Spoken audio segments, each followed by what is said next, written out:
Et salut la compagnie, j'espère que vous allez bien.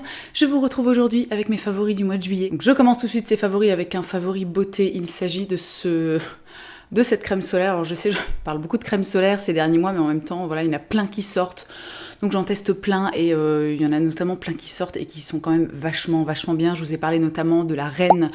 Il y a de ça, je crois, 2 ou 3 mois. Je vous remets la vidéo dans le petit i et dans la barre d'infos si jamais vous voulez jeter un œil. Et donc au mois de juillet, j'ai reçu le nouveau filtre solaire visage de chez Paille qui s'intitule joliment Hello Sunshine. C'est mignon comme tout. Donc pour rappel, Paille, c'est une marque naturelle, c'est même une marque bio si je ne dis pas de conneries, qui est certifiée Cosmos Naturel. Tous les produits de chez Paille sont véganes, sont cruelty-free, etc.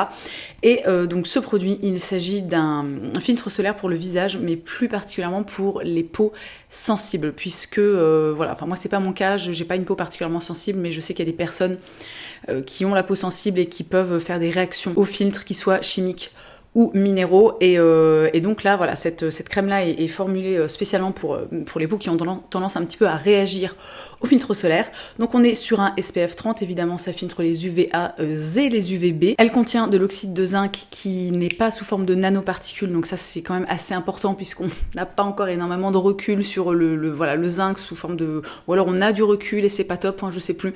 Dans tous les cas c'est une très bonne chose que cette crème ne contienne pas de nanoparticules de zinc. Et donc du côté du produit, écoutez, moi je suis complètement conquise par cette crème solaire. Alors premièrement, elle laisse en fait quasiment pas de filtre blanc sur le visage, mais alors vraiment, quand je dis quasiment pas, c'est en fait je crois qu'il y en a pas. Pour vous donner quand même un petit exemple, ce matin je l'ai mis après ma crème hydratante, j'ai pas mis de fond de teint ou de crème teintée, j'ai juste voilà de l'anti-cerne et puis du bronzer, des trucs comme ça. Donc bon, j'ai pas l'impression d'avoir une espèce de masque blanc.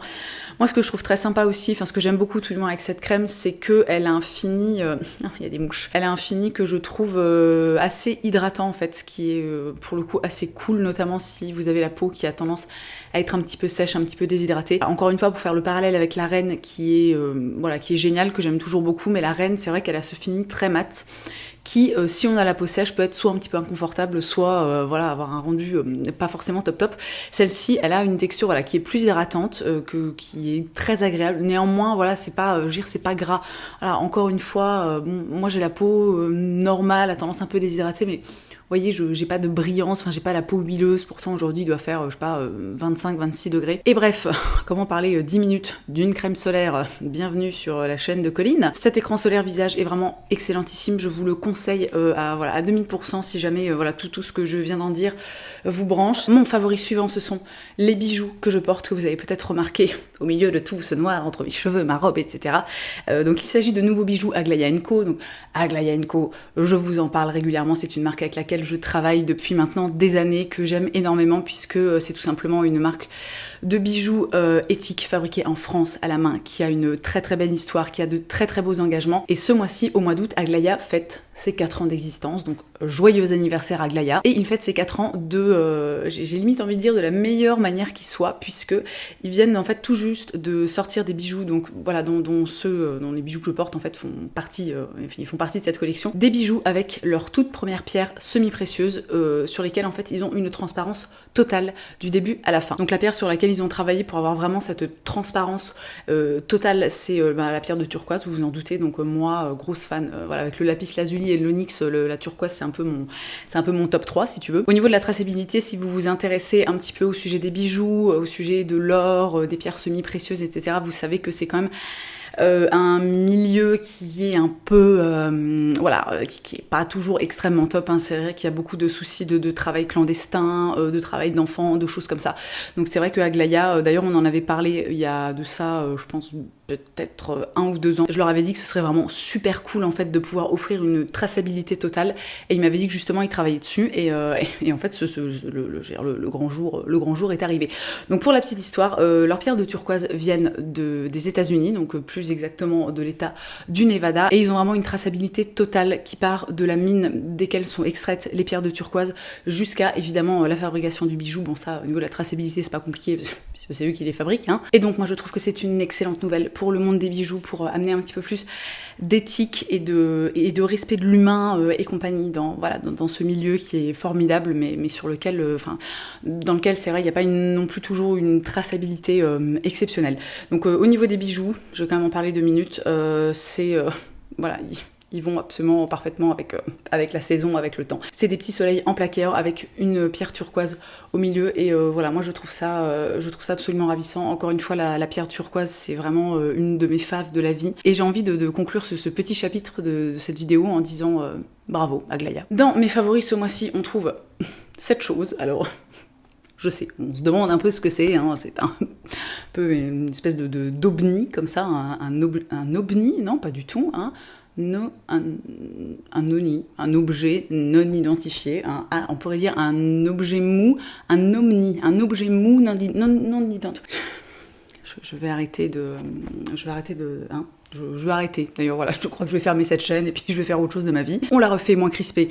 Dans mes favoris, ce mois-ci, on trouve cette petite chose qui est en fait une assiette, enfin plus exactement un petit bol spécialement conçu pour les bébés qui adorent attraper des choses et les jeter par terre. Donc la marque alors je crois que c'est Easy Peasy, là il y a marqué EZPZ, bon de toute façon as usual, je vous mets tous les liens dans la barre d'infos, donc n'hésitez pas à aller jeter un œil. Pourquoi ce bol est formidable?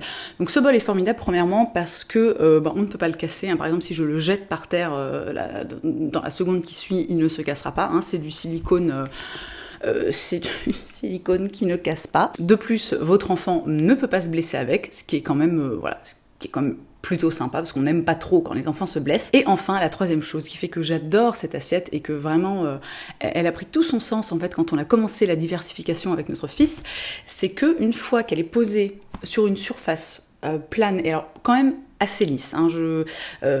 Typiquement sur notre table de salle à manger, ça fonctionne très bien, hein, mais sur notre table à l'extérieur qui est en teck et qui a des espèces de lattes comme ça fonctionne moins bien. Mais donc une fois qu'elle est posée sur une surface plane et donc encore une fois somme toute assez lisse, votre enfant en fait ne peut pas l'attraper et la décoller en fait, tout simplement. Donc c'est une espèce de truc autocollant, mais qui fonctionne hyper bien. Alors moi je sais que j'avais beaucoup entendu parler des assiettes à ventouses, etc. Mais alors les retours que j'en avais eu, c'est que ça tenait quand même assez moyennement. En plus nous, si vous voulez, notre fils a une espèce de force de bœuf, hein, ni plus ni moins. Et vraiment ce bol est absolument génial. Alors je crois que ils font aussi des assiettes ou peut-être des trucs avec compartiments, je suis pas certaine.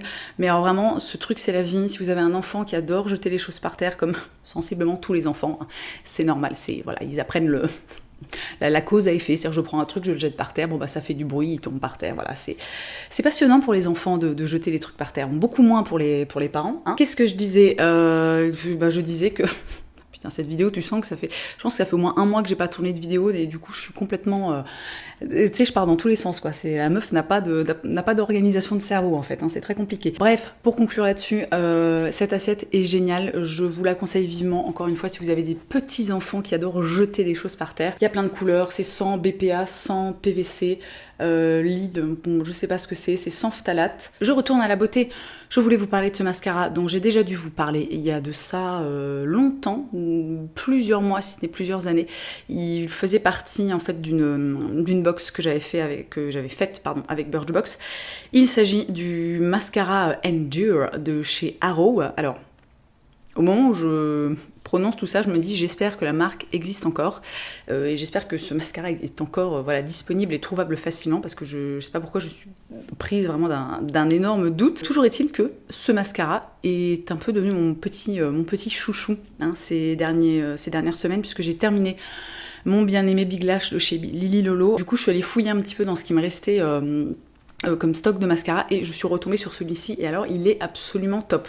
Donc là évidemment c'est une miniature, hein, on s'en doute. C'est un mascara avec une brosse somme toute assez classique qui a pas du tout une forme spéciale avec des trucs qui dépassent je ne sais pas quoi. On est vraiment sur un truc bidon 8000 hein, si tu veux. C'est des poils de brosse de mascara normaux. Et ce mascara, si vous aimez les trucs premièrement qui sont waterproof, Deuxièmement, qui tiennent extrêmement bien la courbure. Troisièmement, où t'as pas besoin, tu sais, de passer à peu près 6 heures sur chaque œil pour avoir ton mascara qui est bien mis, pour avoir du volume, de la longueur, etc. Ce mascara est pour vous. Hein. Voilà, il est vraiment top. Alors, il est pas du tout bio, naturel ou quoi que ce soit. Donc je le précise hein, parce que c'est pas toujours évident, mais il est vraiment vachement bien. 2 t-shirts dans mes favoris. Alors là aujourd'hui c'est assez exceptionnel puisque je suis en robe, mais je vous avoue que je suis un peu en train de passer tout mon été genre en short et en t-shirt. Hein. Moi qui n'étais pas hyper fan des t-shirts, genre vraiment un truc basique avec des petites manches comme ça, je suis en train totalement de changer mon fusil de côté. Bon, c'est peut-être pas ça l'expression, mais c'est pas grave. Donc 2 t-shirts dont je voulais vous parler et qui sont vraiment que j'adore, qui sont mes gros favoris du moment. Le premier, c'est celui-ci.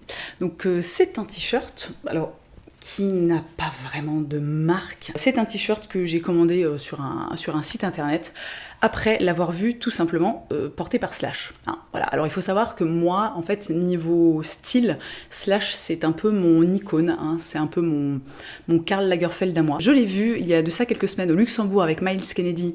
Soit dit en passant, c'était un excellent concert. Si vous avez l'occasion de voir Slash et Miles Kennedy, n'hésitez pas à y aller. D'ailleurs, même si vous avez l'occasion de voir Miles Kennedy tout court, enfin lui il tourne pas en solo, mais par exemple avec Alter Bridge, allez-y parce que vraiment Miles Kennedy c'est un bonheur. Hein. C'est à tout, de A à Z, hein, c'est un bonheur intersidéral. Et donc, pour en revenir à mon t-shirt, Slash portait ce t-shirt et je l'ai trouvé super cool. Je suis rentrée chez moi, j'ai tapé Fritz the Cat sur internet, j'ai trouvé le t-shirt et je l'ai commandé. Voilà, hein, tout ça pour ça. J'espère que vous passez un bon moment. Et le deuxième t-shirt dont je voulais vous parler, c'est celui-ci. Donc ça, c'est un t-shirt que j'ai reçu de la part de Stella McCartney. Alors, merci beaucoup Stella McCartney, c'est vraiment... je reçois de temps en temps des cadeaux de la part de la marque. Alors à chaque fois, je suis là, mais putain, c'est genre Noël, mon anniversaire et ma bar mitzvah en même temps, si tu veux. Donc j'ai reçu ce t-shirt on va dire au thème Beatles, hein, comme on peut s'en douter, puisqu'il y a marqué dessus The Beatles. Et en dessous, Yellow Submarine avec un petit, ça c'est en espèce de velours avec un Stella McCartney, etc. Et puis des petits soleils et des dates de concert dans le dos, etc. Et alors, je le trouve hyper cool. C'est typiquement pas un t-shirt que j'aurais acheté de moi-même, genre si je l'avais vu dans un magasin, je ne l'aurais pas acheté, notamment parce qu'à mon avis, il doit coûter genre 110 balles ou un truc comme ça, et si tu veux, voilà. Et au début, j'étais un peu en mode, putain, je sais pas trop si je vais porter ça, quoi. Et en fait, je l'ai essayé et il s'avère que j'adore ce t-shirt. Alors déjà, premièrement, c'est un t-shirt qui a une coupe, mais alors absolument parfaite. Vraiment, que ce soit au niveau des épaules, de la longueur des manches, de la façon dont elle tombe, de la longueur du corps. Il y a des petites fentes sur le côté. Vraiment, il a une coupe qui est assez incroyable et on n'est vraiment pas en fait dans le t-shirt à 5 balles de chez H&M, hein, même si on peut avoir des t-shirts très bien coupés qui coûtent pas cher, hein, mais là tu sens que c'est Stella McCartney et qu'ils ont pas non plus fait en mode vas-y fais-moi un t-shirt, rien à foutre. Et qu'est-ce que je voulais dire, je ne sais plus, mais quand même pour la petite anecdote, je tiens à dire que quand j'ai ouvert le colis et que j'ai vu ce t-shirt Beatles, ma première réaction ça a été oh, les Beatles, bon, pourquoi, voilà, hein. Donc, si vous avez loupé un épisode, je vous rappelle la marque du t-shirt Stella McCartney, hein. Et n'hésitez pas à envoyer vos dons pour me faire interner incessamment sous peu. Et enfin, mon dernier favori, c'est un truc de déco que j'ai ramené de mes vacances à La Rochelle. C'était vachement bien La Rochelle, je vous conseille vivement d'y aller. C'était extrêmement sympa, on a passé un très bon séjour tous les 4 en famille. Et à La Rochelle, on est tombé sur un magasin qui était super cool. Alors j'ai plus le nom du magasin, par contre je peux vous dire qu'il était dans la rue Saint-Nicolas parce que ça je m'en souviens très nettement et que c'est vraiment un magasin en fait où il y a plein de trucs genre hyper fun, hyper cool. On a notamment acheté là-bas une bougie avec Kurt Cobain en espèce de Christ comme ça, mais vraiment tu sais, bon je vous mettrai Je vous insère une image pour que vous voyez de quoi je parle, parce que, encore une fois, Jean-Michel raconte mal. Et dans cette boutique extrêmement cool, dans laquelle je vous conseille de faire un tour si jamais vous passez par La Rochelle, on a acheté cette affiche trop géniale de New York, que je trouve vraiment super, que j'adore, qu'on a accroché genre à la vitesse de la lumière. New York, c'est vraiment mon prochain, la prochaine fois qu'on va aux États-Unis. Moi, j'ai dit à mon mec, on va à New York. Alors bon, a priori, ça va pas être demain, si tu veux, mais en attendant, on a l'affiche. Elle est trop cool, elle est trop belle. J'essaierai éventuellement de vous la trouver en ligne. Je sais pas du tout si je vais y arriver, mais voilà, comme d'habitude, hein, checkez la barre d'infos et voilà. Et c'est tout. J'ai fait le tour de ses favoris, hein, donc je me suis un peu étalée, mais j'espère que ça vous aura plu. Dans tous les cas, eh bien, merci d'avoir passé ce petit moment avec moi. Je vous souhaite une très belle journée. Je vous embrasse et je vous dis à la prochaine.